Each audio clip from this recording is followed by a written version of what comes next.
إن الحمد لله نحمده ونستعينه ونستغفره ونعوذ بالله من شرور أنفسنا وسيئات أعمالنا من يهده الله فلا مضل له ومن يضلل فلا هادي له أشهد أن لا إله إلا الله وحده لا شريك له وأشهد أن محمدا عبده ورسوله يا أيها الذين آمنوا اتقوا الله حق تقاته ولا تموتن إلا وأنتم مسلمون يا أيها الناس اتقوا ربكم الذي خلقكم من نفس واحدة وخلق منها زوجها وبث منهما رجالا كثيرا ونساء واتقوا الله الذي تساءلون به والأرحام إن الله كان عليكم رقيبا يا أيها الذين آمنوا اتقوا الله وقولوا قولا سديدا يصلح لكم أعمالكم ويغفر لكم ذنوبكم ومن يطع الله ورسوله فقد فاز فوزا عظيما أما بعد فإن خير الحديث كتاب الله وخير الهدي هدي محمد صلى الله عليه وسلم وشر الأمور محدثاتها وكل محدثة بدعة وكل بدعة ضلالة وكل ضلالة في النار.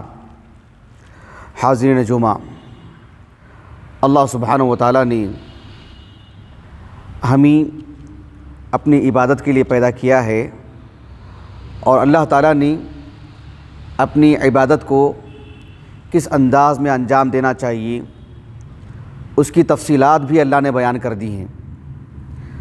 چونکہ اللہ رب العالمین نے اس کتاب کو ہم انسانوں کے نام نازل کیا ہے، اور آپ علیہ الصلاۃ والسلام کے ذریعے سے اللہ تعالیٰ نے اپنی پسند اور ناپسند، اللہ سبحانہ و تعالیٰ نے اطاعت و نافرمانی ہر دو کو اللہ کے رسول سے صلی اللہ علیہ وسلم واضح کروا دیا ہے. مجھے ایک خاص بات یہ بتانی ہے کہ اللہ رب العالمین نے اپنے قرآن مجید میں توحید کو، شرک کو، اہل الجنہ کو، اہل النار کو، کون سی چیز انسان کو فائدہ پہنچاتی ہے، کون سی چیز نقصان پہنچاتی ہے، اللہ تعالیٰ نے خوب واضح کر دیا ہے. ایسا معاملہ کچھ نہیں ہے کہ کسی میں کوئی ابہام ہو، کہیں بتانے میں وضاحت نہ ہوئی ہو.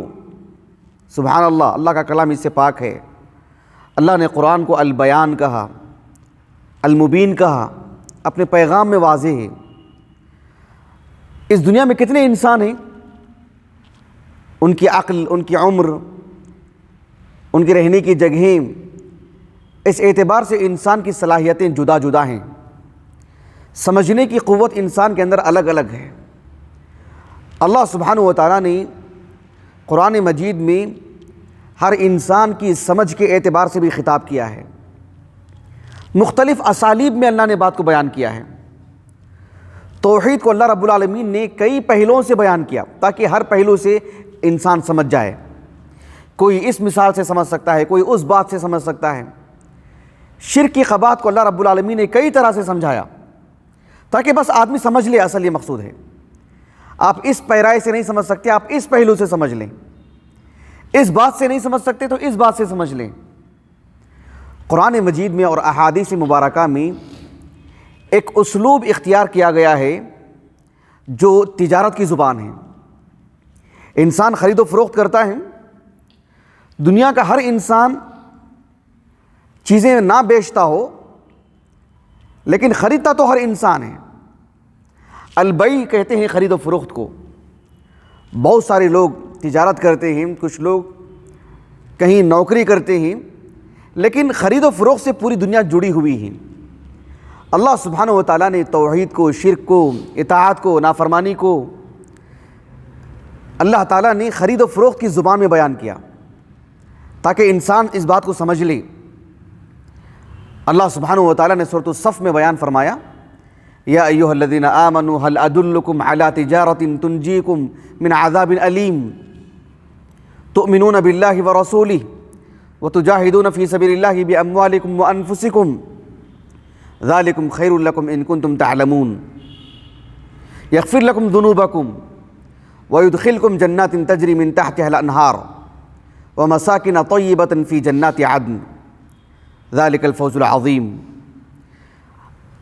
ایک انسان جس کے پاس کوئی جاب نہیں ہے، یا تجارت کرنے کے لیے پیسہ نہیں ہے، یا صلاحیت ہے اس کے پاس پیسہ نہیں ہے یا نوکری نہیں ہے، اس کو اگر یہ بات بتا دی جائے کہ میں تمہیں کوئی تجارت بتا دوں، آپ کے لیے ایک دکان لگا کے دے دوں، کوئی ذریعہ معاش آپ کے لے کر کے دے دوں، یہ انسان کی بنیادی ضرورت ہے. اللہ تعالیٰ نے انسان کو جو زندگی عطا کی ہے وہ مختصر ترین زندگی ہے. پل بھر میں انسان 20 سال کا، 40 سال کا، 60 سال کا ہو جا رہا ہے. ایسے میں ایک نئی زندگی ہے آخرت کی جو کبھی ختم نہیں ہونے والی زندگی ہے. اللہ سبحانہ و تعالیٰ نے کہا کہ کیا تمہیں ایک ایسی تجارت نہ بتا دوں جس میں کوئی خسارہ نہیں، جس میں کوئی نقصان نہیں. اور تجارت بھی کس سے ہو رہی ہے، سودا بھی کس سے ہو رہا ہے؟ اللہ رب العالمین سے. اللہ تعالیٰ نے کہا کہ تؤمنون باللہ، کہ تم اپنے رب پر ایمان لاؤ، جس نے ہمیں خلق کیا، جس نے ہمیں پیدا کیا، جو ہمارا رب ہے، ہمارے ہر طرح کی ضرورتیں پوری کرتا ہے. ماں کے پیٹ سے لے کر کے اس حالت تک اللہ نے ہمیں پہنچایا ہے سلامتی کے ساتھ، عافیت کے ساتھ، ہماری ہر طرح کی ضرورت پوری کرتے ہیں رب العالمین. کہا کہ اس پر ایمان لے کر کے آئیں، اللہ کے رسول پر ایمان لائیں. اللہ تعالیٰ کی عبادت کیسے کرنا چاہیے، جو طریقہ اللہ کے رسول نے بتائیں اس کو اپنایا جائے. اللہ سبحانہ و تعالیٰ کے راستے میں مجاہدہ کریں، اپنی جان سے، اپنے مال سے، جب جو ضرورت پڑے، حکیمانہ انداز میں. اللہ سبحانہ و تعالیٰ نے کہا کہ اس کے عوض میں کیا ہوگا، اس کے بدلے میں کیا ہوگا. تم ایک چیز دے رہے ہو تو تمہیں اس کے عوض میں کیا ملے گا. جیسے کہ انسان 100 روپیہ دیتا ہے تو اس کے عوض میں کوئی چیز ہم کو ملتی ہے. کہا کہ یہ کام تم انجام دو گے تو نتیجے میں کیا ہوگا، اللہ کی طرف سے کیا ملے گی تم کو چیزیں، کہ تمہارے گناہ معاف ہو جائیں گے، تمہارے گناہوں پر پردہ ڈال دیا جائے گا. یغفر لکم ذنوبکم، اور تمہیں بچا لیا جائے گا، تمہیں معاف کر دیا جائے گا، تمہیں نجات دے دی جائے گی.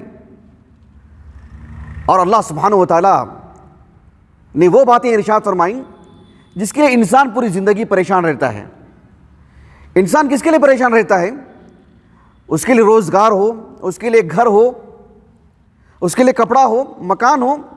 یہی تو انسان کی بنیادی ضرورتیں ہیں.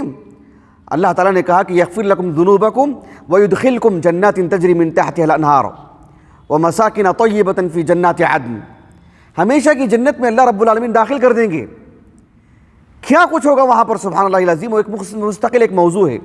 مجھے سمجھانا مقصود یہ ہے کہ اللہ سبحانہ و تعالیٰ نے اللہ پر ایمان لانے کو، جنت کے حاصل کرنے کو اللہ نے خرید و فروخت کی زبان میں بیان کیا. اور خرید و فروخت یہ اللہ سبحانہ و تعالیٰ سے ہو رہا ہے. اللہ تعالیٰ نے کہا سورۃ التوبہ کے اواخر میں، ان اللہ اشتری من المؤمنین انفسهم واموالهم بان لهم الجنہ یقاتلون فی سبیل اللہ فیقتلون ویقتلون وعدا علیہ حقا فی التوراۃ والانجیل والقرآن ومن اوفى بعہدہ من اللہ فاستبشروا ببیعکم الذی بایعتم بہ وذلک هو الفوز العظیم. اللہ تعالیٰ نے کہا کہ یقیناً اللہ تعالیٰ نے خرید لیا ہے انسان، اہل ایمان کے مال کو، اہل ایمان کی جان کو اللہ نے خرید لیا ہے. کس چیز کے عوض میں اللہ نے خریدا ہے؟ بِأَنَّ لَهُمُ الْجَنَّةِ، کہ ان کے لیے جنت ہے.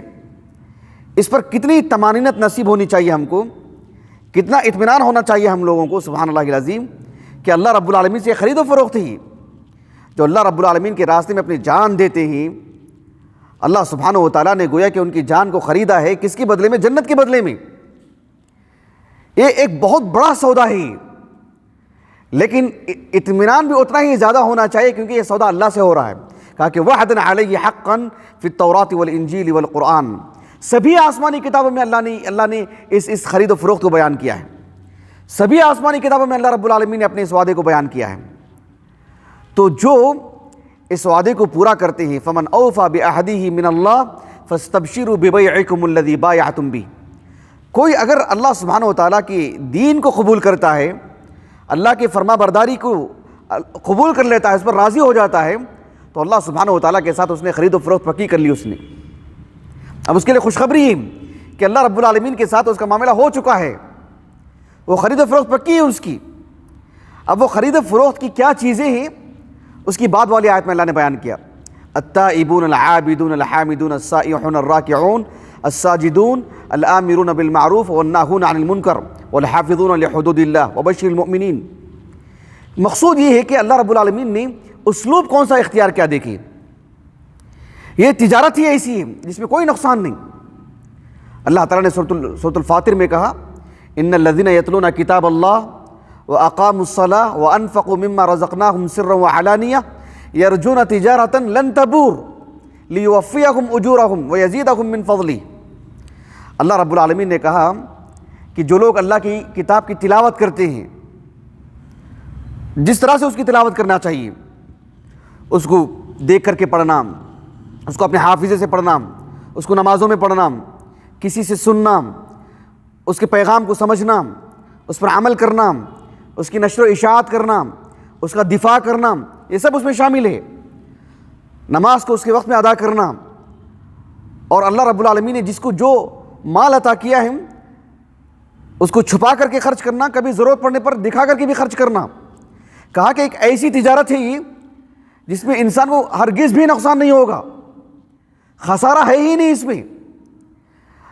اب تجارت سے متعلق جو مارکیٹنگ ہوتی ہے، جو لوگوں کو یقین دلایا جاتا ہے، کیا اللہ سبحانہ و تعالیٰ کی باتوں پر میرا اور آپ کا اتنا یقین نہیں ہے؟ یقیناً یہ یقین بھی اللہ رب العالمین کی توفیق ہے، یہ یقین بھی اللہ رب العالمین کی توفیق ہے۔ اللہ سبحانہ و تعالیٰ جس کا چاہتے ہیں دل بدل دیتے ہیں۔ اللہ تعالیٰ کے ساتھ خرید و فروخت کا معاملہ اعزاز ہے، سعادت ہے، بڑی تجارت ہے۔ اللہ سبحانہ و تعالیٰ نے اس طرح کے لوگوں کو بہت اعزاز بخشا ہے۔ یہ خرید و فروخت کا یہ مطلب نہیں کہ آدمی بازار جا کے تجارت ہی نہ کرے، صرف مسجد میں بیٹھا رہے، یہ مقصد نہیں بالکل بھی۔ آدمی تجارت کرے، وہ تجارت بھی شرعی طریقے سے کرے تو وہ بھی اس میں داخل ہے، لیکن خصوصی طور پر جو نماز کا جو وقت ہے اس کو اس وقت ادا کرے، جو دیگر عبادات ہیں اس کو اس وقت ادا کرے، بندوں کے جو حقوق ہیں وہ ادا کرے، یہ معنی ہے اس کا۔ پر یہ نہیں کہ وہ تجارت کے لیے بازار نہ جائے، بلکہ اللہ رب العالمین نے سورۃ النور میں کہا فی بیوت اذن اللہ ان ترفع ویذکر فیہا اسمہ یسبح لہ فیہا بالغدو والآصال رجال لا تلہیہم تجارۃ ولا بیع عن ذکر اللہ واقام الصلاۃ وایتاء الزکاۃ۔ اللہ سبحانہ و تعالیٰ نے سورۃ النور میں کہا، سورۃ النور کے وسط میں مسجدوں کی فضیلت اور مسجدوں کا ذکر کرنے کے بعد کہا کہ کچھ ایسے لوگ ہیں رجال، جن کو ان کی جو دنیاوی تجارت ہے، جو بازار میں تجارت کرتے ہیں کسی بھی نوعیت میں، وہ تجارت دنیا کی ان کی جو بھاگ دوڑ ہے وہ اللہ کے اور بندوں کے حقوق سے متعلق انہیں غافل نہیں کرتی ہے، اللہ کی عبادت سے انہیں غافل نہیں کرتی ہے۔ وہ بھی تجارت ہے، اور اس سے بڑی ممتاز تجارت یہ تجارت ہے۔ وہ تجارت ان کا پیٹ بھرتی ہے، یہ تجارت ان کی جہنم سے بچا لیتی ہے، یہ تجارت انہیں جنت میں داخل کر دیتی ہے، یہ تجارت انہیں جہنم سے بچا لیتی ہے۔ اللہ کے رسول علیہ الصلوۃ والسلام کی ایک حدیث مبارکہ ہے، صحیح بخاری میں کتاب الرقاق کی پہلی حدیث مبارکہ۔ عبداللہ بن عباس کہتے ہیں رضی اللہ عنہما، آپ صلی اللہ علیہ وسلم نے فرمایا کہ نعمتان مغبوب فیہما کثیر من الناس الصحۃ والفراغ، دو نعمتیں اللہ کی ایسی ہیں جس میں بڑی تعداد میں لوگ ایسے ہیں جو مغبون، دھوکے میں ہیں۔ غبن ہے نا، ایک تجارت والی جو تجارت میں جو دھوکہ ہوتا ہے نا انسان کو، اس کو کہتے ہیں غبن۔ میں ایک مثال دیتا ہوں سمجھانے کے لیے۔ ایک آدمی نے 1000 روپے میں کوئی چیز اصلاً خریدی، 1000 روپے میں کوئی چیز حاصل کی، کم از کم کتنے میں بیچنا چاہیے اس کو؟ 1500 روپیہ میں، تاکہ اس پر جو خرچہ آیا ہے اس کا وہ بھی نکل جائے، رأس المال جو ہے وہ بھی پیسہ آ جائے اور کچھ منافع بھی اسے مل جائے۔ لیکن اس نے 1000 روپے میں چیز خریدی ہے اور 200 روپے میں بیچنا پڑ رہا اس کو، مطلب عقل کے اعتبار سے بھی وہ کمزور ہے، اور پھر کتنا معاملہ فہمی میں کتنا کچا ہے، وہ کتنا بڑا خسارہ ہے، وہ کتنا بڑا خسارہ ہے، سبحان اللہ۔ اور زندگی بھر اگر ایسی تجارت کرتا رہے اور ایسا ہی خسارہ اٹھاتا رہے تو کتنا بڑا خسارہ ہے یہ۔ اللہ اکبر، سبحان اللہ۔ اللہ کے رسول نے کہا صلی اللہ علیہ وسلم، دو نعمتیں ایسی ہیں جس میں بڑی تعداد میں لوگ ایسے ہیں کہ مطلب دھوکے کے شکار ہیں، غبن کے شکار ہیں۔ یعنی مغبوب فیہما کثیر من الناس، کثیر من الناس کا مطلب کیا ہے؟ بہت کم لوگوں کو اس کی توفیق ملتی ہے، یہ معنی اس کا۔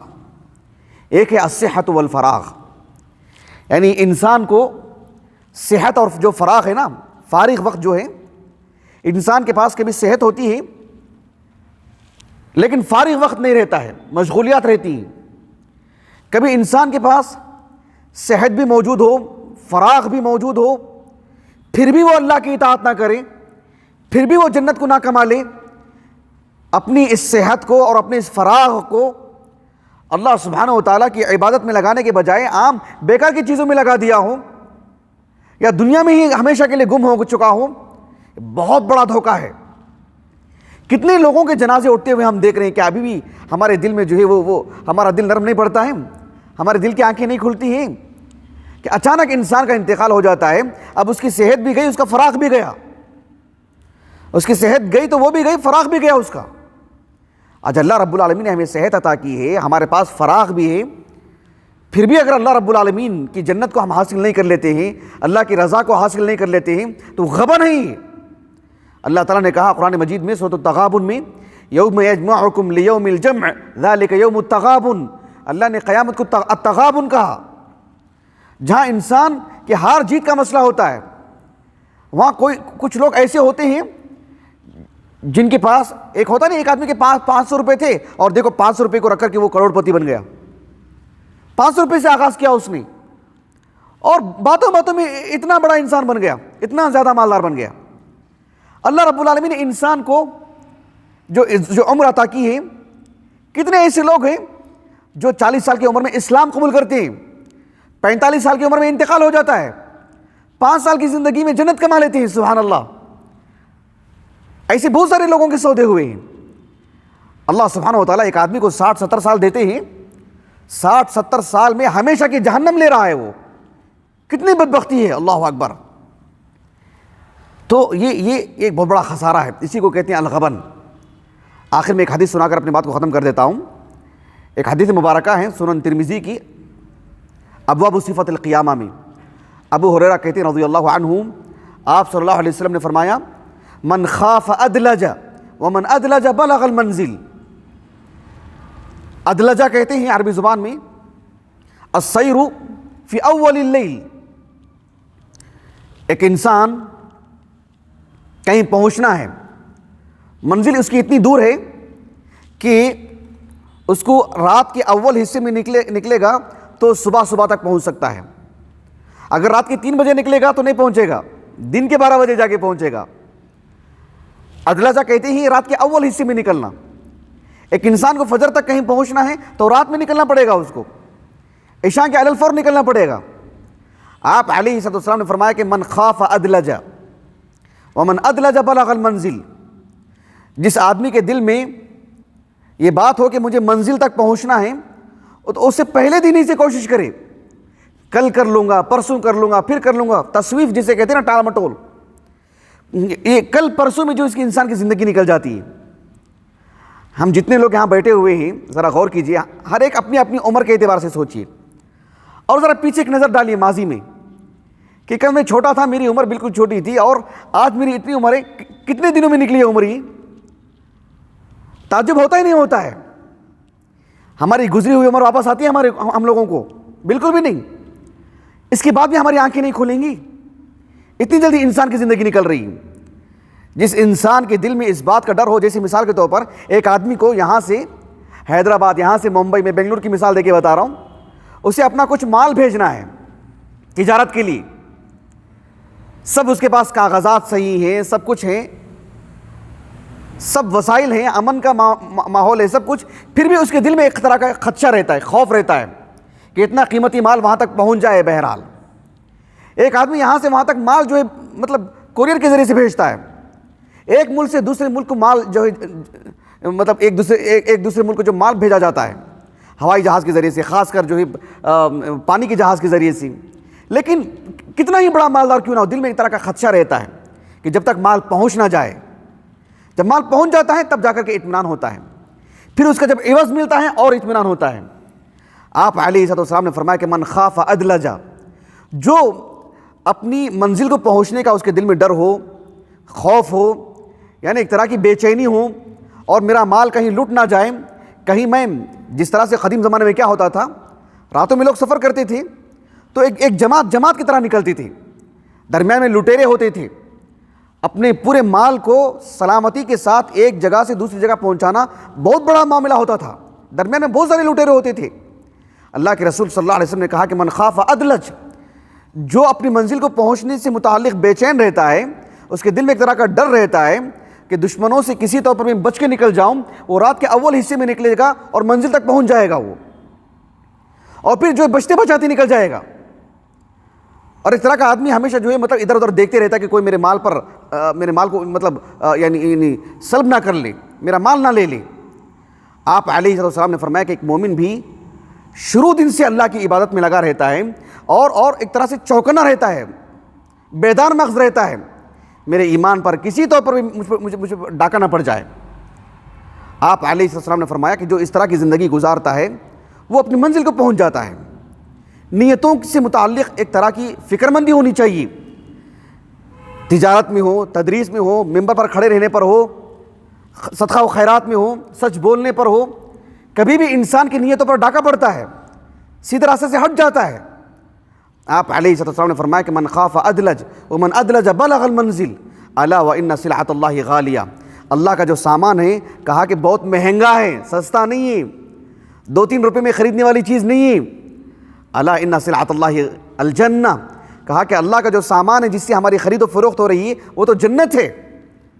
اللہ کے رسول علیہ السلام نے جنت کے حصول کو خرید و فروخت سے تعبیر فرمایا کہ ان سلعۃ اللہ غالیہ، اللہ کا سامان بہت مہنگا ہے، 2 روپے میں خریدنے والی چیز نہیں ہے۔ اس کے لیے اللہ پر ایمان چاہیے، اس کے لیے اخلاص چاہیے، اس کے لیے ثبات قدمی کا مظاہرہ کرنا چاہیے، اس کے لیے اللہ کے رسول کی اطاعت کرنی چاہیے، آخرت کے لیے تیاری کرنی چاہیے، انسان کو سچ بولنا چاہیے، جھوٹ سے گریز کرنا چاہیے، اللہ اور بندوں کے جو حد تک مقدور ہے حد المقدور اس کے حقوق بجا لانا چاہیے۔ کہا کہ ان سلعۃ اللہ غالیہ ان سلعۃ اللہ الجنہ، اللہ کا جو سامان ہے وہ جنت ہے۔ جنت کی جو خرید و فروخت ہو رہی ہے اس کے لیے جو اس کے لیے جنت کی خرید کے لیے خریداری کے لیے جو چیزیں دینی ہے وہ اللہ پر ایمان ہے، آخرت پر ایمان ہے، نیک اعمال ہیں۔ اللہ سبحانہ و تعالیٰ نے ان سبھی باتوں کو خرید و فروخت کی زبان میں بیان کیا ہے۔ آیتیں اس موضوع سے متعلق بہت ہیں، اور بالذات ایک آیت کو لے کے جب پڑھتے ہیں تو اس میں جو خاص بات بتائی گئی ہے وہ سمجھنے کی بھی بات ہوتی ہے۔ مجھے بس یہ اشارہ مقصود تھا کہ اللہ رب العالمین نے انہی باتوں کو کئی اسالیب میں بیان کیا ہے، تو ایک اسلوب خرید و فروخت کا بھی ہے، اس کو سامنے رکھ کر کے اللہ سبحانہ و تعالیٰ نے اس بات کو بیان کیا ہے تاکہ انسان جو روزانہ خرید و فروخت کرتا ہے وہ سمجھتا ہے کہ نقصان کیسے ہوتا ہے، فائدہ کس میں ہوتا ہے، تو پھر اس عظیم تجارت سے متعلق بھی وہ جو ہے مطلب یعنی بیدار رہے، اس معاملے میں فکر مند رہے، اس معاملے میں شعور کے ساتھ اس تجارت کو انجام دے اور اس پر یقین رکھے، اس لیے کہ وعدے اللہ کے وعدے ہیں۔ اللہ تعالیٰ سے دعا ہے کہ اللہ سبحانہ و تعالیٰ ہمیں اس عظیم خرید و فروخت کا حصہ بنائیں، اور اللہ تعالیٰ ہمیں بہتر انداز میں اللہ کی عبادت کرنے، اللہ پر ایمان لانے، ثبات قدمی کا مظاہرہ کرنے کی اللہ ہمیں توفیق عطا فرمائیں۔ اللہ سبحانہ و تعالیٰ صحت اور فراغ کا صحیح استعمال کرنے کی اللہ ہمیں توفیق عطا فرمائیں۔ وآخر دعوانا الحمد للہ رب العالمین۔